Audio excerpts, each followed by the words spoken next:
What's up, everybody? I'm JP Cole, and welcome back to the Cole Wellness Podcast. We are episode 28 this week with Mr. Chris McCoy of Hidden Creek Counseling. Chris is a longtime friend and professional colleague. He's a licensed independent social worker, clinical practice, LISWCP here in Irmo, South Carolina. He owns Hidden Creek Counseling, and you have been here in the building with us since 2017. Yes, sir. Yep. Awesome. So tell us a little bit about Hidden Creek and how you got into counseling. Okay, cool. So the namesake came from a small street that I lived in, Delaware. Was working in a toxic job at the time, and there was literally a little creek 2 houses over in the woods. And every time I would come home from work, I would take our dog out, and we would walk out to the headwaters there, and it was a place of peace for me. So it was a natural as far as naming the business goes.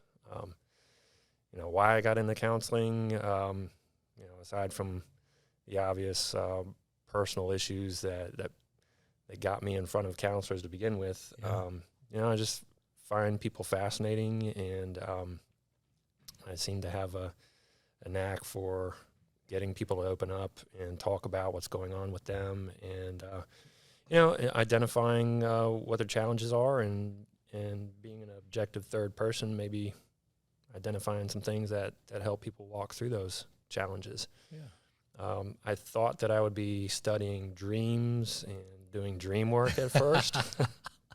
You don't do that? I don't do that at all. All right. Well. But my own therapist suggests that I should write my own down, and because they're significant, although sometimes their significance lost to me. But anyway, that was my initial impression or interest, like at age 20. Yeah.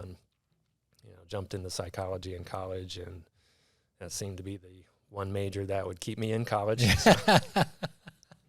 Keep you there? Yeah. Not an engineer, so. Yeah. Surprisingly, I actually went into engineering was my first attempt. Got into the first class and was like, what am I thinking? All I knew about engineering was that they made money. Sure. I was okay at math at the time. I'm not an engineer. Yeah. Well, I sucked at math beyond like numbers. Yeah. When it gets to calculus, it's all over for me. I just wanted to build artificial reefs off the East Coast so we could actually get decent waves for a change. But no, it wasn't meant to be. That's a cool idea. Yeah. I like that. Nice.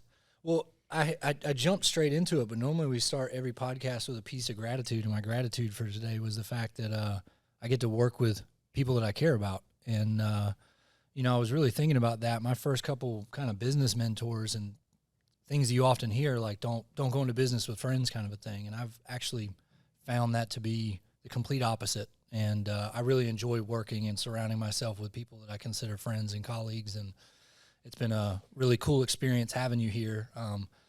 You started here just a couple months, I think, after I started renting the first warehouse. And we expanded and added an extra office. And I was telling Scott earlier, you're part of the reason that I'm even in independent counseling because Really? Yeah, absolutely. I don't know if I've shared this with you, but we talked a good bit. You'd worked with my wife Julie for years at RPP, and y'all were friends, and then we became friends, and you helped get me the job at Three Rivers.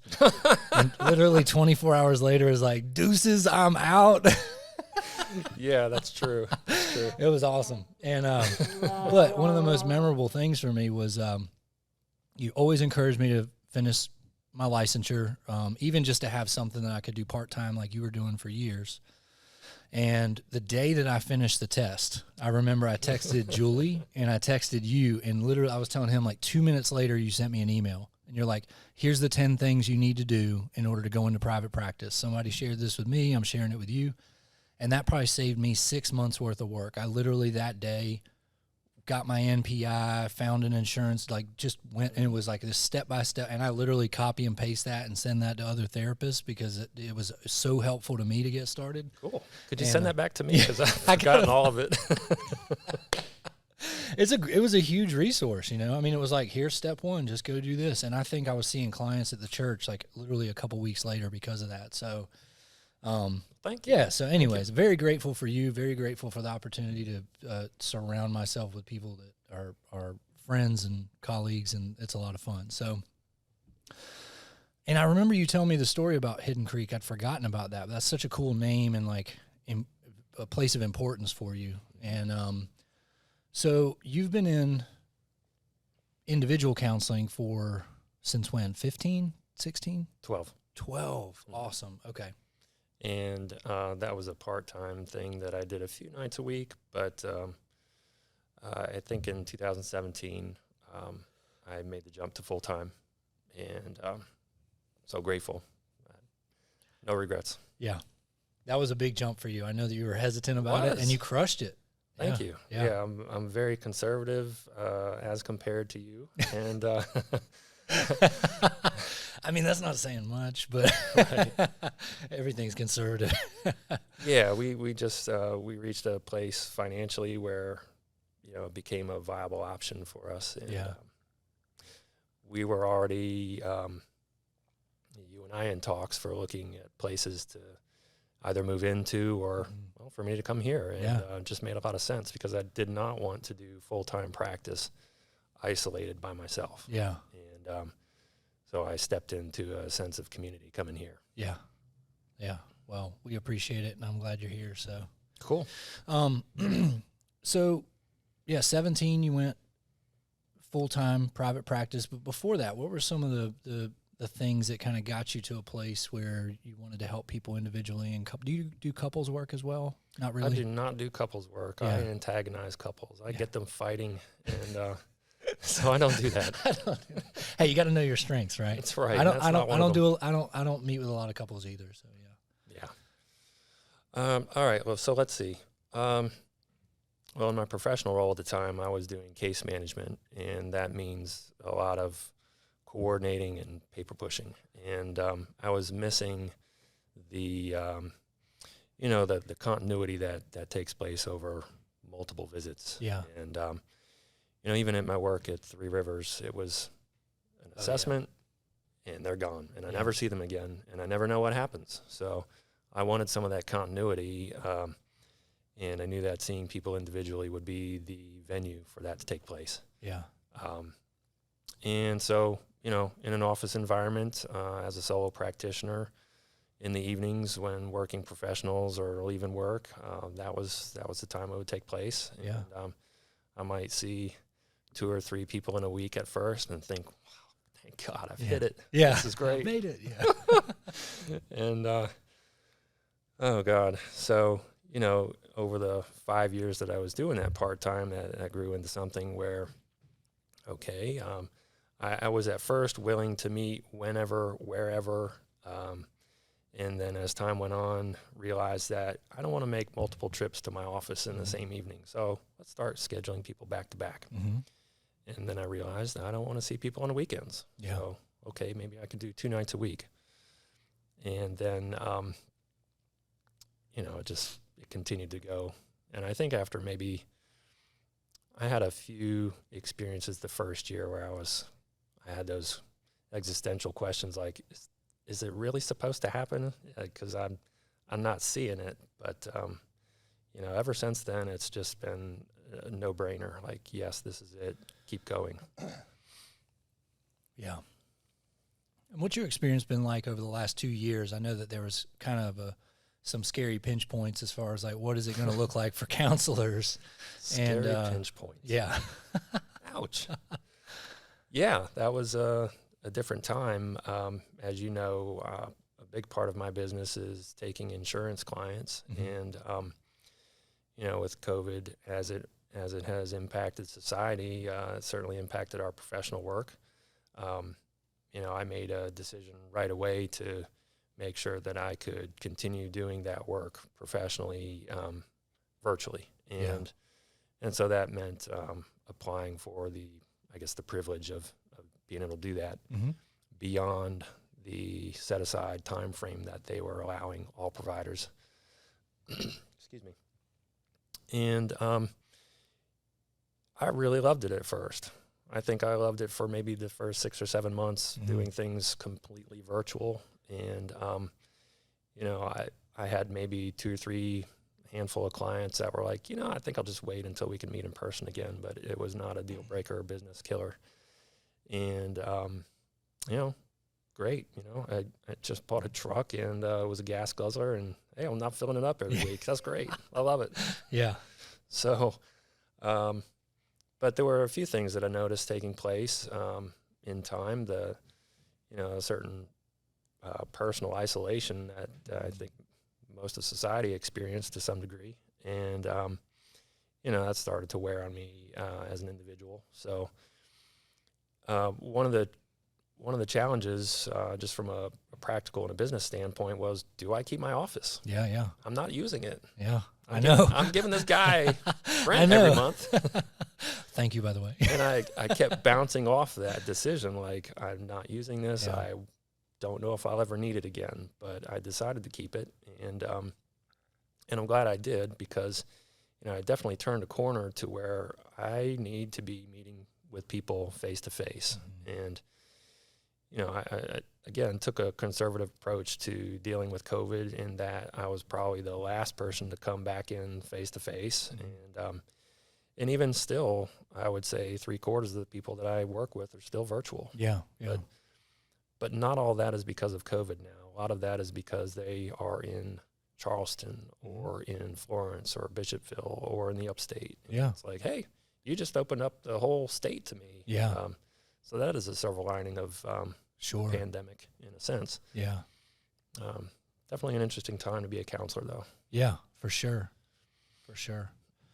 Yeah, we came back very quickly because we don't accept insurance on our side. And that was a good thing. Like, I was grateful to be able to be, back in the office and seeing people face to face, but it was good seeing you coming back at least to work out and hang out each week. And I'm sure that did wear on you. I know even for us, like, just not having as much human-to-human interaction was kind of wearing. Mm-hmm. But I do like about telehealth the expansiveness of, even here in Irmo, it's like once you get a certain mileage out, people aren't going to want to drive here because the traffic can be bad. And that really, I have several clients that just prefer, I've never even met them in person, and they just prefer to do that out of convenience sake. My therapist is I've got several, but they're all over the place and they're a long ways away. I could never see them in person, and it makes it, possible to connect with people that we wouldn't otherwise. So, so what are some things that over the years you feel like have really impacted been tools for you to have overcome that really help you help others today in your practice? That's a good question. I think prioritizing some time for self-reflection has been very important, because I could easily just be a workhorse and a volume type of person, and I do see a good number of people, but prioritizing that space allows for me to identify what's going on with me that needs attention, or to learn something new, or to read about something that I don't know much about that would impact my practice. So I think that single tool is probably the most important thing for me, just to make that space a priority and devote some of my energy to that. Yeah.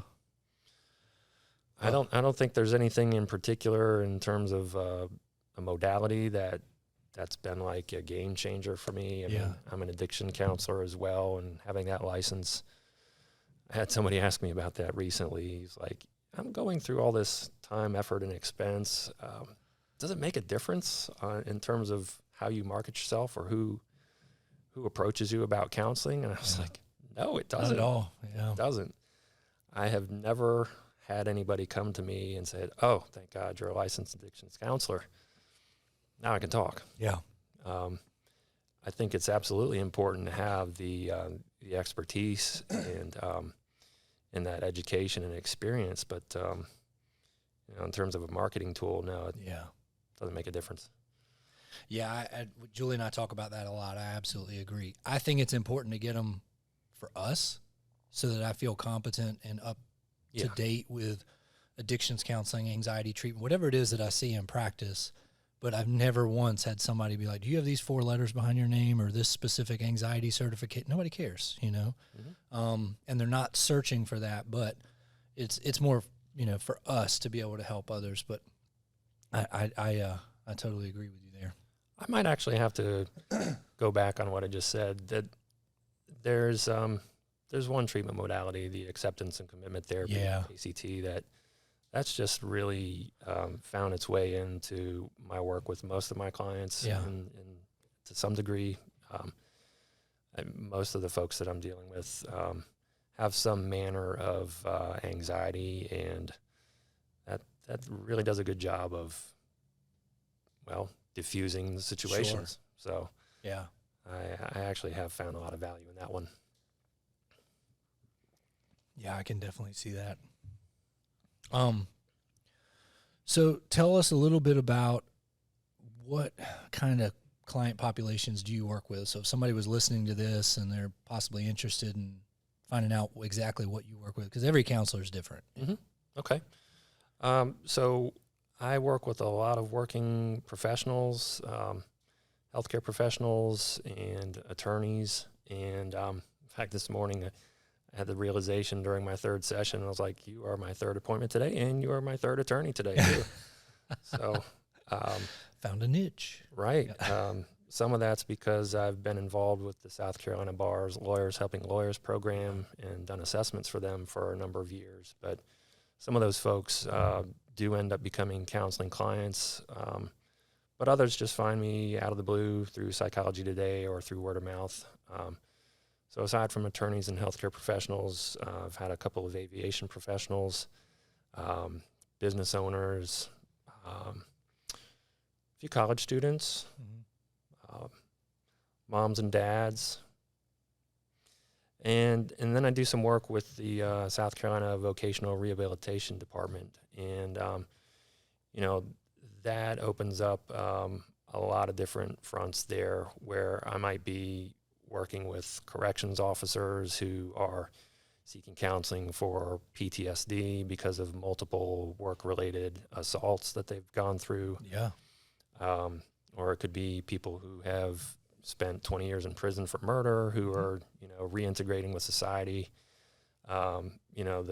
Sometimes the depth and the breadth of the problems that they've experienced are just really exceptional. So that, in a sense, they're dealing with problems everywhere they look in terms of finances, transportation, employment, family, trauma, addiction, legal problems. It's everywhere. It's a lot. So, it's a lot. Yeah.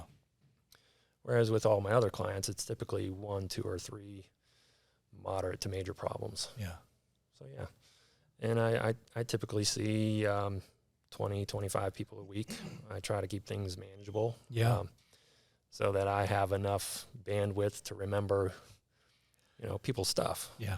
Who they are, who you are. Exactly. Yeah. Yeah. So, That's cool.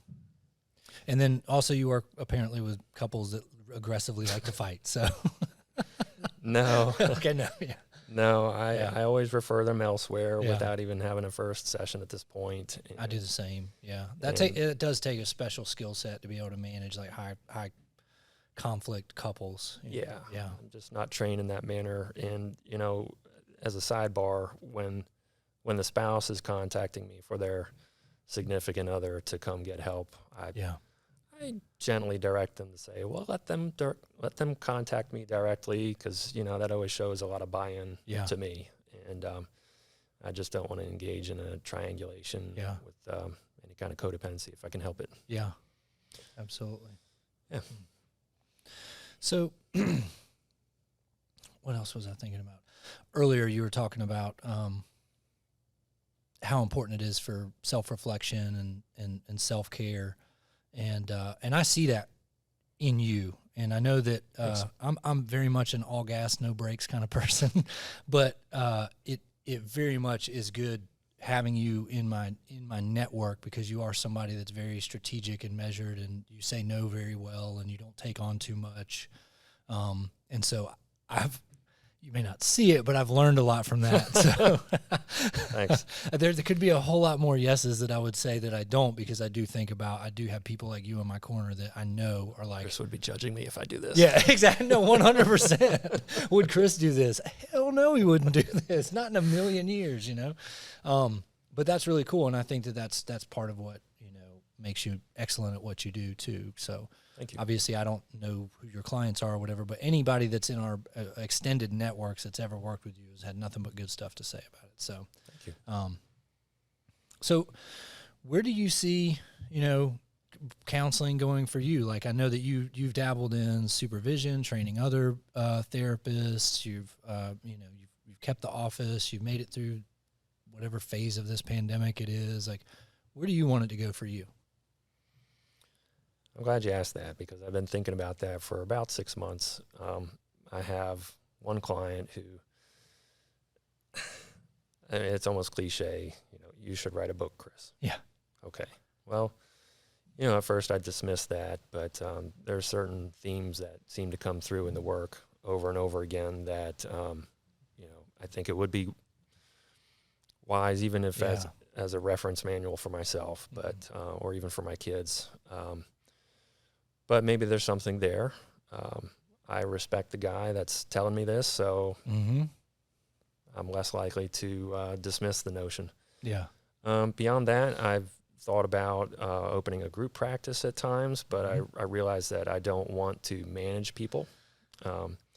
I've thought about opening an office space and being a landlord, but don't want to manage people if I can help it. Yeah. The numbers really haven't made sense here locally to do that, so I've kind of tabled that for now. Yeah.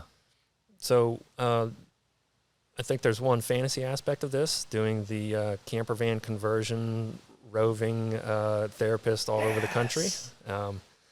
That fantasy was super strong last year. Yeah. And I know of at least one person doing that professionally, and kudos to them. Yeah. But honestly, as I'm approaching 50, surprisingly, I'm kind of on the downward slope as far as the career goes. Yeah. And quite realistically, I think it's going to be working less as maybe 10 years from now. Less than I can, less than I need to. Yeah. And I do see a potential for doing some kind of corporate consulting.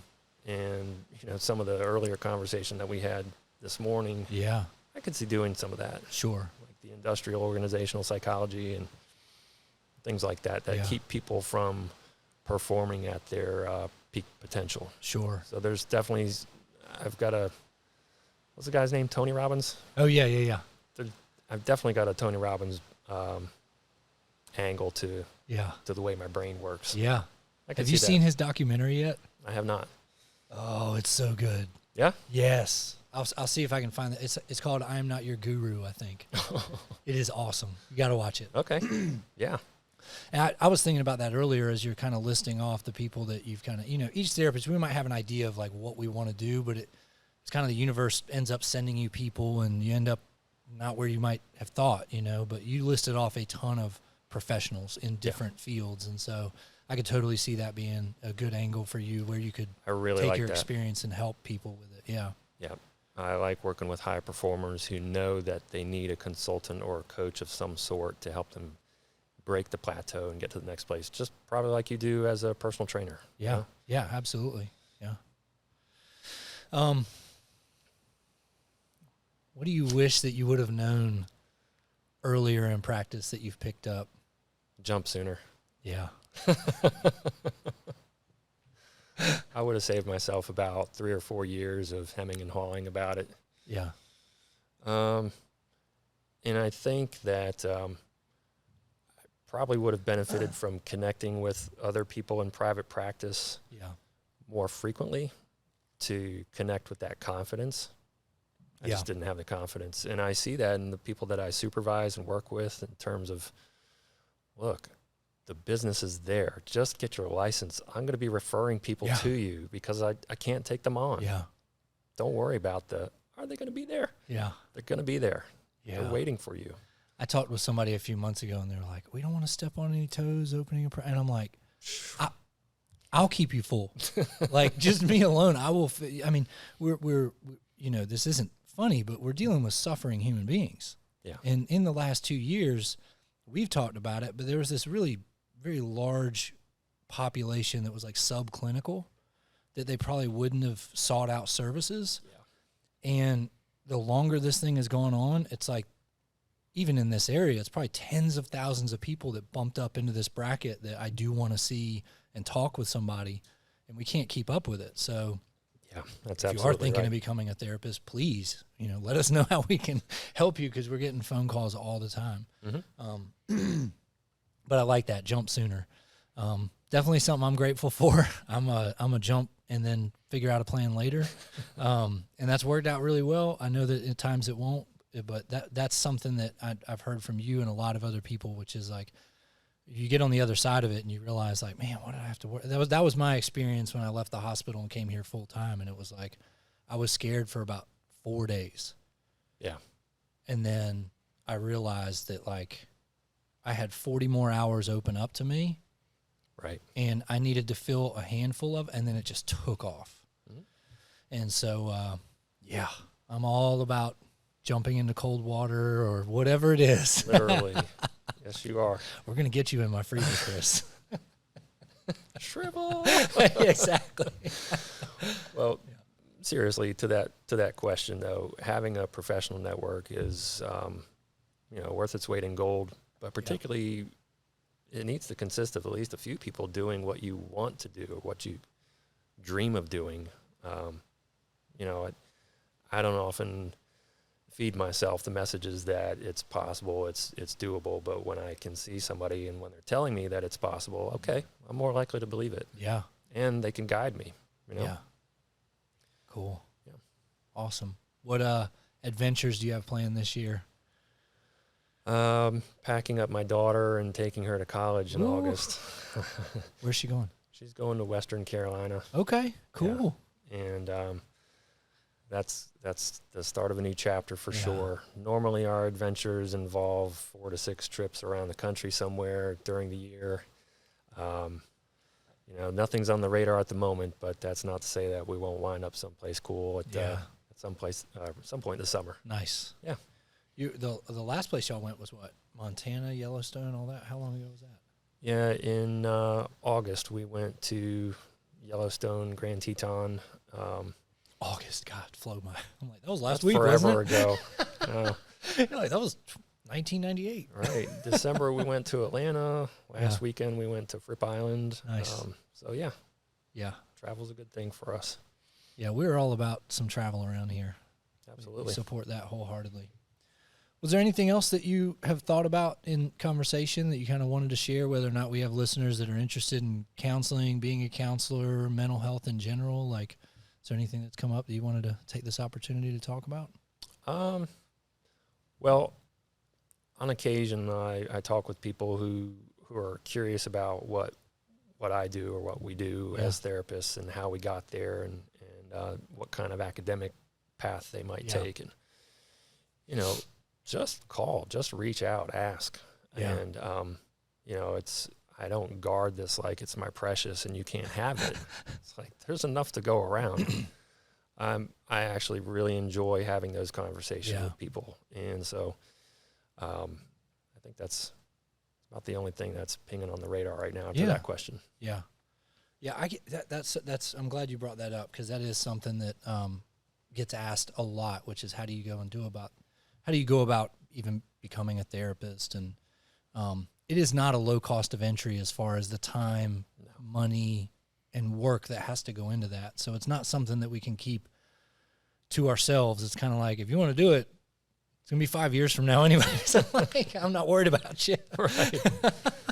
But yeah, that's really cool. And we're both independent social workers. There's other delineations as well, but we both did social work. I'm glad that I did that, and kind of a broader educational background than some of the other counseling realms. But well, cool, man. I really appreciate having you on in the rain. Yeah. I think the rain didn't totally drown us out. Yeah. Well, thank you very much for having me. I appreciate the absolutely. opportunity. And how could people find you? You've got your own website. I mean, I know you've got a page on our website at colewellness.com, but you're on Hidden Creek. Yeah, hiddencreekcounseling.com, 803-394-2668. Chris at hiddencreekcounseling.com. Yeah. Cool. I respond to phone calls. I respond to texts. I respond to emails. So, yeah. Awesome. Well, thanks for everything that you do here. And I'll see you later this week. Thanks, GP. Awesome. Thank you guys very much for listening. You can check us out at colewellness.com, all of our social, Instagram, Facebook, Tweedle, whatever. Scott does it all. Thanks to Scott for kind of managing this chaos. No, don't thank me. Thank yourself. Yeah. I'd like to thank me. Anyways, y'all have a great week, and I'll let you soon.